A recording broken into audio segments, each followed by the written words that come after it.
Hello and welcome. This is your host, Lisa Kneller, and you are listening to a Bliss Buddy Chat, a self-care and healthy living conversation worth listening to, because what we bring to the table are self-care strategies to make life more enjoyable.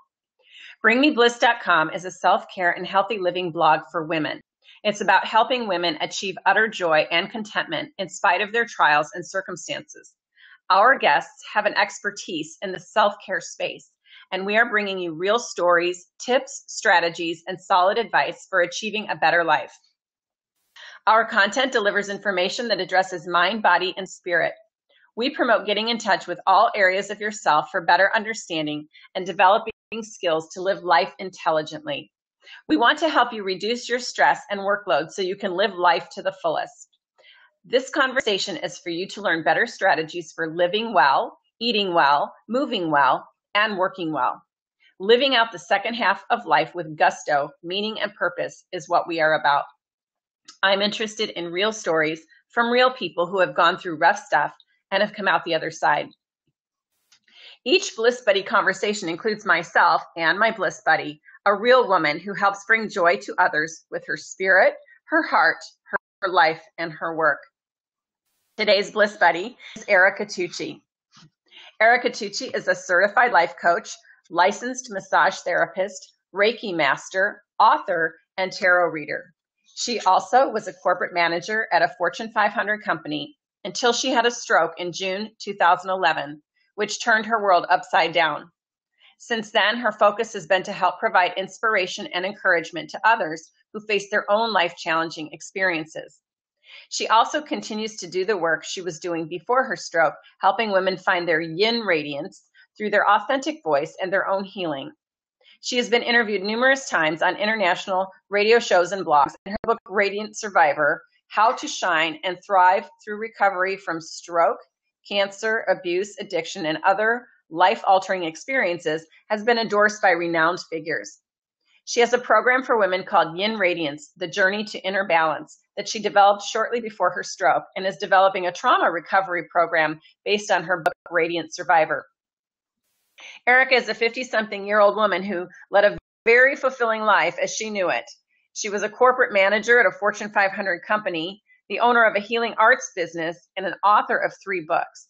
All that came crashing down on that momentous day, June 10th, 2011, when she had a stroke. Needless to say, her life was changed dramatically. She went from running as fast as she could on the treadmill of life to scooting along at a snail's pace, as she says. During her recovery, she has gained much wisdom about what's really important in life, and she has re-entered the world with a new mission in life. Excuse me. Her mission is now to help other women heal and find their true feminine power. I met Erica in Houston, Texas in 1967 while visiting my father and stepmom.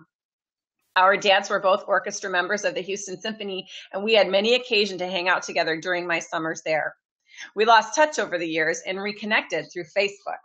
She is the same smart and sweet person I remember when we were young, and I'm super delighted that she agreed to share her story with all of us today. Thank you, friend, and welcome, Erica. Thanks, Lisa. Thanks. You're so sweet about that. Has it been 50 years? Has it been that long? Wait, not 50. Can't be 50. Has it been that long that we 40 something? Oh my gosh. Oh my gosh.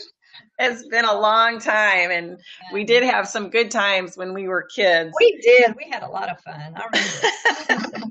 So it's so fun to be reconnected with you. And what's interesting is that, you and I lost touch over the years, and I really didn't know you during your career phase. And so that's kind of where I want to start. I wanted to start with your career. What was life like, the good and the bad, and what your daily life was like before this life-altering event?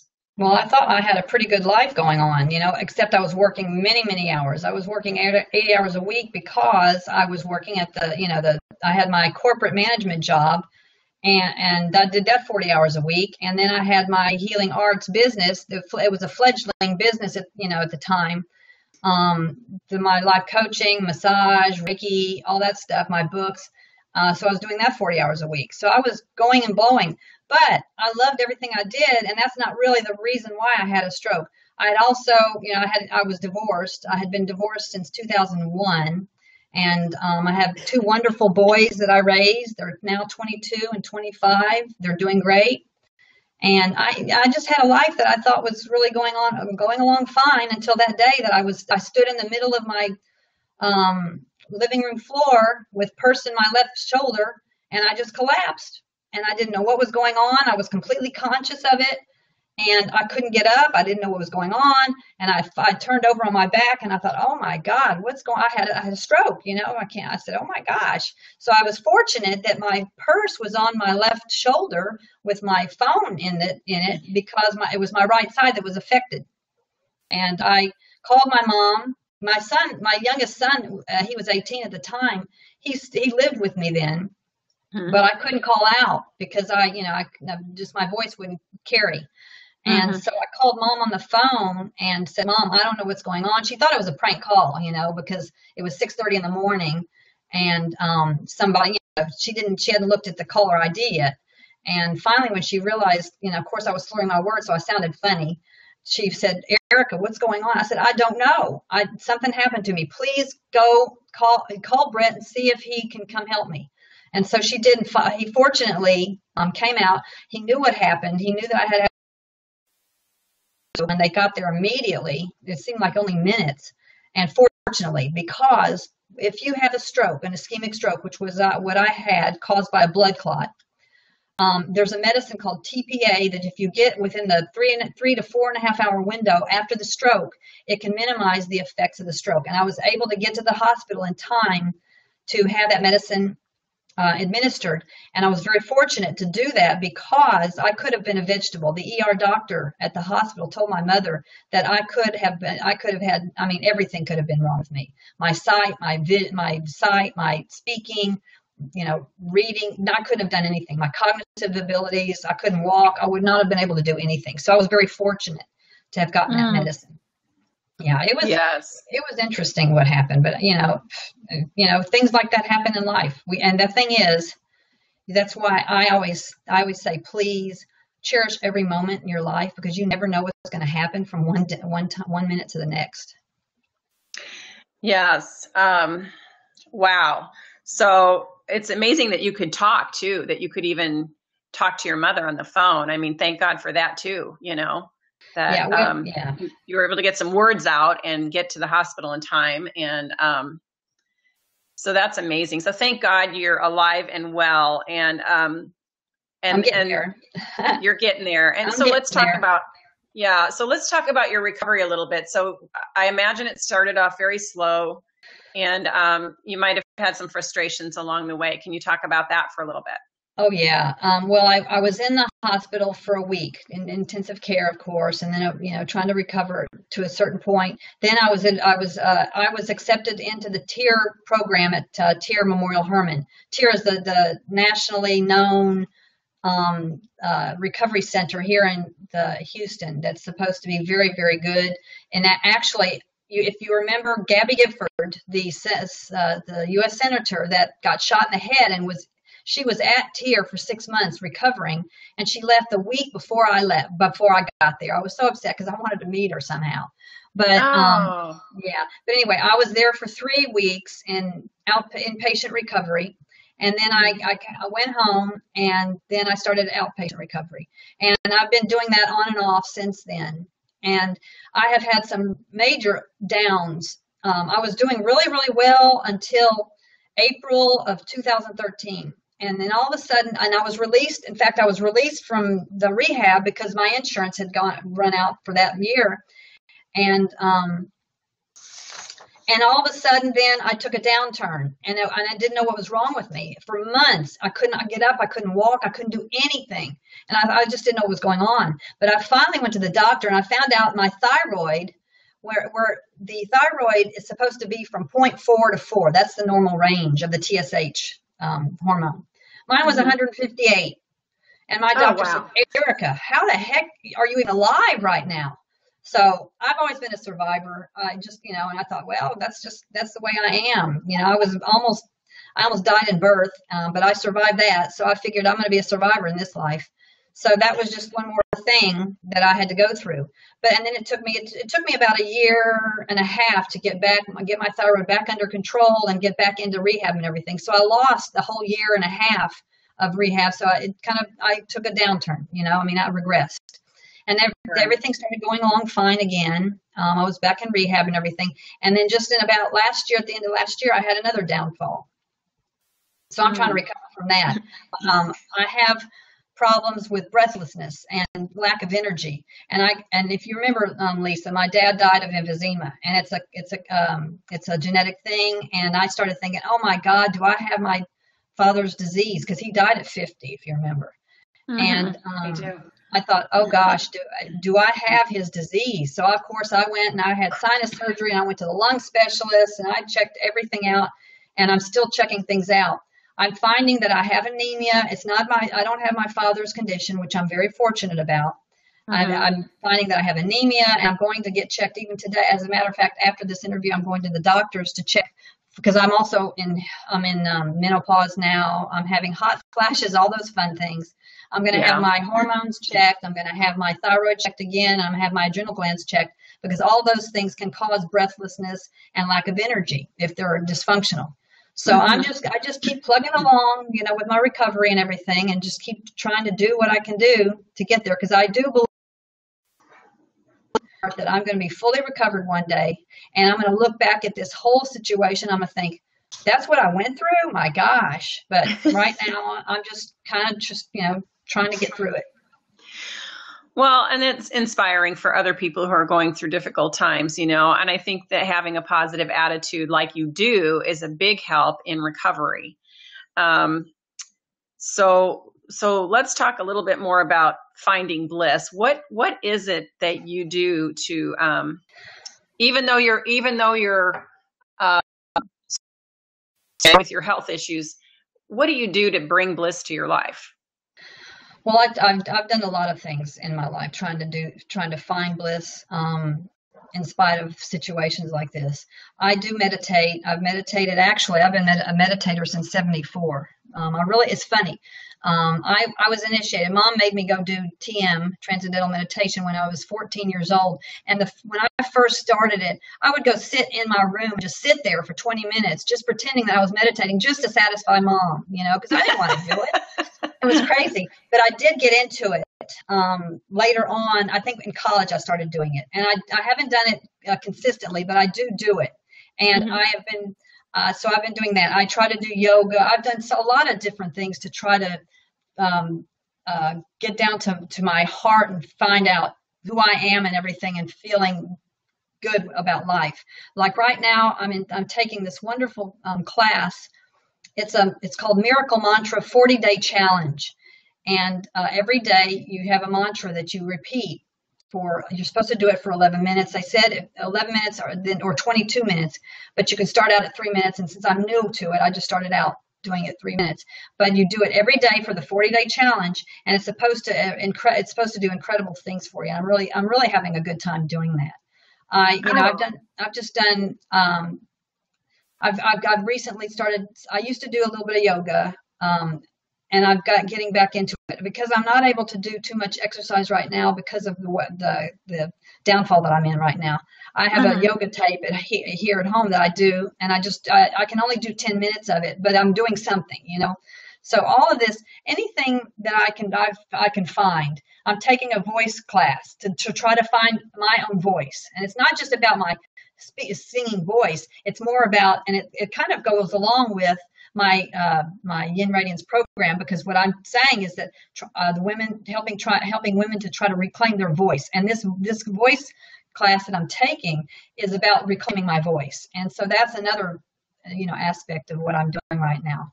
I'll do anything. I'll do anything to try to find happiness and joy in life.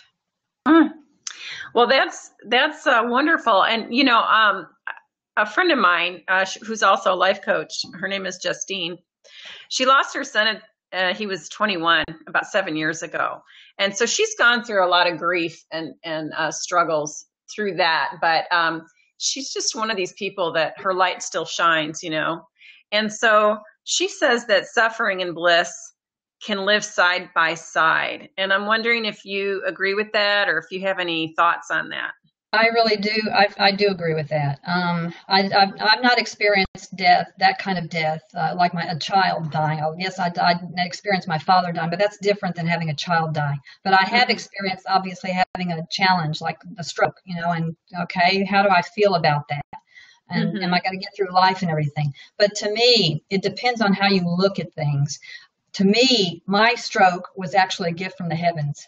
And when I look at that and know that I'm learning lessons, it's helping me grow personally, then I can look at it not so much as the suffering that I'm going through, because of course I have a huge emotional breakdowns. I've had suicidal thoughts. I mean, you can't not go through that kind of stuff when you're going through a life challenge.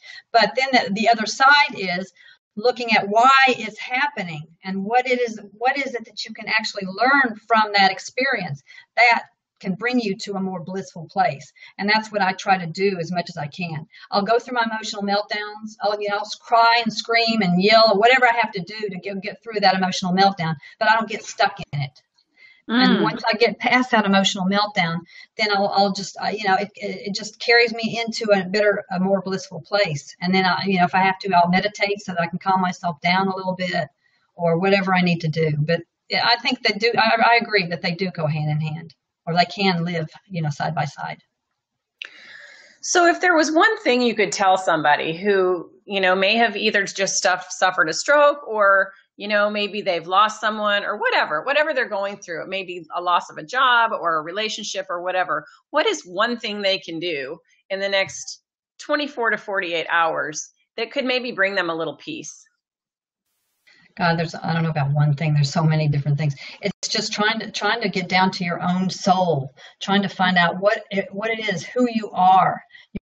You really need to you need to find out who you are. Believe in yourself.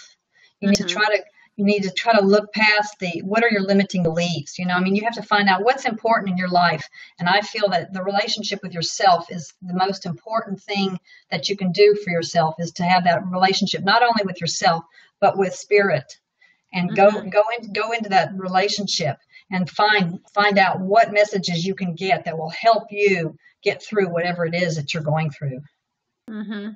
Yeah. Sometimes if you just open your mind to spirit and say, just help me and show me, yes, things will come up and appear right before your eyes. That's right. You just have to, but you have to remain open all the time. And that's not an easy thing to do, to remain open all the time. That's why, like I said, when I go through my emotional meltdowns, of course, I'm not open at that point. Yeah. I'm very closed off.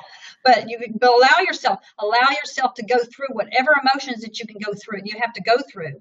And then, because that will help you, because going through an emotion is a release. It's like a purging. When you purge that, it's like you've gotten rid of one more layer of stuff. That brings you more closer and closer to your divine essence, your own divine essence, your own connection to spirit. Yeah. I agree with that. Very much so. Okay. So, Bring Me Bliss, is a self-care website. And I know you said that you were loving life as it was before you had the stroke, that you were working 80 hours a week. But let's say, okay, so that didn't cause your stroke. It was something else. But if there are women out there doing 80 hours a week, do you think that's healthy? And if not, what would you have them add into their life or take out or adjust? They could have a stroke like I did. That's what happened. They could. They could. No, I'm teasing. No, I really feel that I know I was working 80 hours a week and I loved it, but that doesn't mean that it was right, but I really think that we have to learn somehow to slow down, and we have to figure out what really is important in our life. Is it what are we working so hard for? Is it because we want all these material things in our life? Again, it goes back to like what I said before about what's important in life. It's relationships. Are we looking at the material things in our life? Do we have to have a good title? Do we have to have some status? Is that really that important in life? Do you take those things with you when you die? But what about the relationships and the memories that you have with those relationships? You would take those, you would take those with you. To me, you have to find out what's really important in your life and focus on that.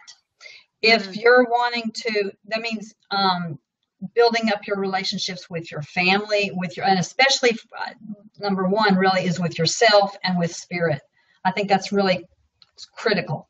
And because I think that when you find out who you really are inside, and you've established that foundation, that foundation of your relationships with yourself and with spirit, you'll find that the things that you were striving for before, that kept you on that fast-paced life, on that treadmill of life, you'll find out that those things are not really as important as you thought before. And I think that at that point, you'll learn that what you need to do in your life to scale back and really appreciate life. To me, what now, of course, I'm not able to do much yet because I'm not able to work. I'm just trying to do stuff from home. Going out in nature and connecting with nature has really become very, very important for me. In fact, there's something, even we don't have a big patio. I live in a townhouse and we don't have a lot of space. I've seen that there are these tower gardens that you can create, that you can put in your backyard, and you can grow plants and, flowers and all these things in this one thing. And I'm getting into wanting to have my own little garden. I'm really wanting to stop and start doing things that are much more important to me, like my yoga, my meditation, anything that's going to get me back to myself, who I am inside. That, I think that is so much more important than anything outside of us. Like I said, the status, the car, the fancy house, those things are wonderful to have, but what's really important in your life. And if you can scale back by just focusing on what's really, really important in your life, I think that's really important to do. That is great advice. And I agree with you 100% on that. Well, so Erica, how are you helping other women now? Like what kind of things are you doing to help women when you're able to help? And I know you've got a website, and you've written books, so go ahead and talk about that. Well, like you mentioned, I have my Yin Radiance program that I developed right shortly before I had my stroke. So I haven't been able to do much with it, but it's there on my website at ericatucci.com. I developed it as a group program, coaching program, as an individual program. But I think what's the best aspect of my program is I've developed a self-directed program, because women are so busy nowadays that this program is self-paced. You can get it and you can work on it on your own. And if you need some direction or guidance or whatever, so some support from me, I'm there for you. I haven't been able to. I'm starting to now just get back into the groove with it. If anybody is interested in it, I offer a sampling of it that they can try to see if they like it. It's based on my book, Zesty Womanhood at 40 and Beyond. So, yeah, it's really a neat program. And the thing is, there are a lot of programs out there. The program is to help women find their own authentic feminine voice. We have lived in such a male-dominated world for so long that's how we have been defined. Woman has been defined by the man. And my program is to help women get away from that. And what's very interesting is that before I had my stroke, I developed this program that was based on finding the femininity, so you can find that unity within yourself, because it's called the Yin Radiance, the Journey to Inner Balance. It's about finding balance between the masculine and the feminine within. And that's exactly what my stroke was. The stroke for me was for me to find that balance, because I was very masculine oriented before my stroke.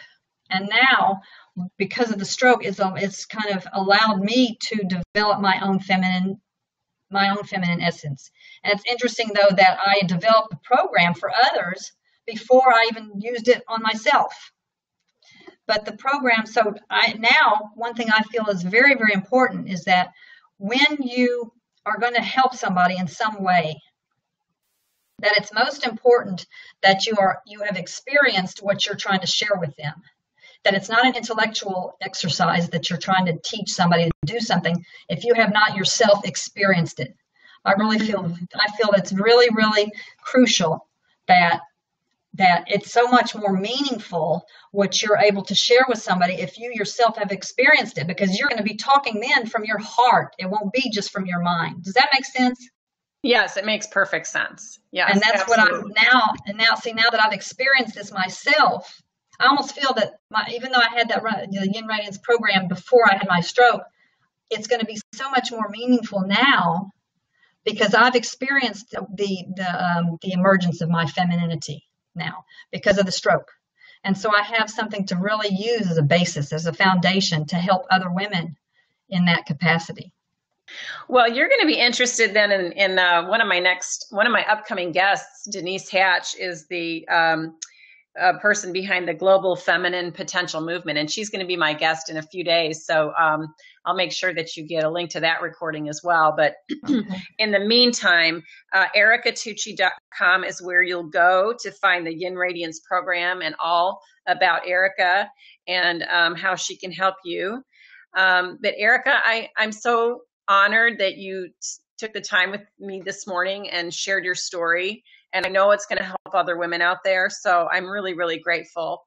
And thank you so much. And I look forward to sharing this interview on the blog and through social media and stuff. And I'm just really grateful. So thank you so much. Well, thank you, Lisa, for inviting me. All right. Well, I'll talk to you soon. You have a great day. You too. Bye-bye.